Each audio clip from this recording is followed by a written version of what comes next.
ஆமா.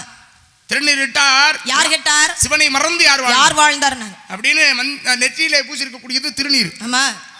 இந்த திருநீற்றுக்கு அதிபதி சிவபெருமான். ஆமா. சிவனுடைய அவருடைய பிள்ளை முருகப்பெருமான். முருகனை கும்பிடுறதுனால நீங்க நெத்தியில பட்டை போட்டிருக்கீங்க.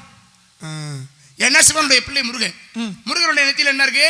அவரு நெத்திலையும் பசுபதி பாசம் முப்பட்டை தான் இருக்கு. ஆமா. இந்த முப்பட்டைக்கு அவர் போட்டிருக்கிறதுனால நீங்களும் முப்பட்டை போட்டிருக்கீங்க. ஆமா. அவரை கும்பிடுறதுனால. ஆமா. சிவனுடைய பிள்ளைனா சிவனுடைய பிள்ளை அவர் பட்டை போட்டிருக்காரு. அவருடைய பிள்ளை முருகப்பெருமானை வணங்குற காரணத்தினால நாங்களும் பட்டை போட்டிருக்கோம். ஆஞ்சநேய பெருமான் இருக்காருலமா. ஆமா. அவர் யாருடைய பிள்ளை? 11 ருத்ரர்கள். அவரும் ருத்ரங்க. ருத்ரன் என்றாலே சிவன் என்று பொருள்.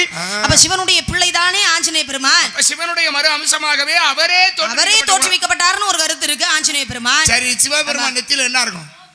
சிவனுடைய நெத்தியில திருநீர் தான் இருக்கும். திருநீர் இருக்கும். பட்டை போட்டிருப்பாரு. ஆஞ்சநேய பெருமான் நெத்தியில ராமம் போட்டிருப்பாரு. சிவனுடைய பிள்ளை முருகன். ஆமா. முருகன் நெத்தியில என்ன இருக்கு? பட்டை இருக்கு. சிவனுடைய பிள்ளை ஆஞ்சநேய பெருமான். ஆமா. ஆஞ்சநேய நெத்தியில என்ன இருக்கு? ராமம் இருக்கு. ஏன்?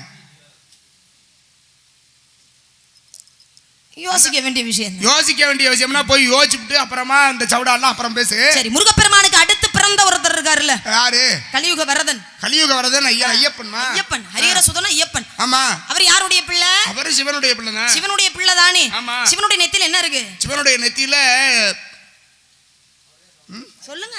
பட்டை இருக்கு. அவருடைய பிள்ளை தானே ஐயப்பன், ஹரிஹர சுதன். அவர் நெத்தியில என்ன இருக்கு? ராமம் இருக்கு. அவருடைய பிள்ளை தானங்க இவரு. அப்ப இவர் ஏன் ராமம் போட்டிருக்காரு? கேள்வி பதிலா அவர் ஆஞ்சநேயரை கேட்டாரு. நான் கேட்டது ஐயப்பனை கேக்குறேன். ஒரு கேள்விக்கு இன்னொரு கேள்வி பதிலாகுமா? இப்ப நான் கேக்குறேன், ஆஞ்சநேய பெருமான் நெத்தியில ராமம் போட்டிருக்கார். அவர் சிவனுடைய பிள்ளையாக இருந்தாலும் கூட ஆஞ்சநேய பெருமானுடைய தாய் தந்தையர் யாருன்னு கேட்டா யார சொல்லுவான்? அஞ்சனா தேவி. வீரகேசரி அஞ்சனா தேவிக்கும் பிள்ளையாக இருந்தவர் தான் ஆஞ்சநேய பெருமான். பிறந்தது யாருக்கு அப்படிங்கிறது நமக்கு தேவை கிடையாது.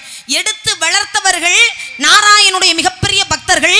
அதனால அவங்க ராமம் போட்டாங்க. அதனால மேற்கொண்டது வைணவம் என்பதனால அவர்கள் நெத்தியில அவங்களும் ராமம் போட்ட ஆஞ்சநேய பெருமான். அதே போலதான் இங்கேயும் சிவனும் மகாவிஷ்ணுவும் இரண்டரை கலந்த ஜோதியிலிருந்து தோன்றியவர் ஹரிஹர சுதன் ஐயப்பன். ஆனால் அவர் வளர்ந்த இடம் இருக்கலாமா, இந்த பந்தள நாடு. ராஜசேகர பாண்டியனுடைய தெய்வம் அவர் மேற்கொண்ட சமயம் வைணவம். அந்த ராஜசேகர பாண்டியனுடைய பிள்ளையாக வளர்ந்ததுனாலதான் அவர் நெத்தியில என்ன இருக்கு?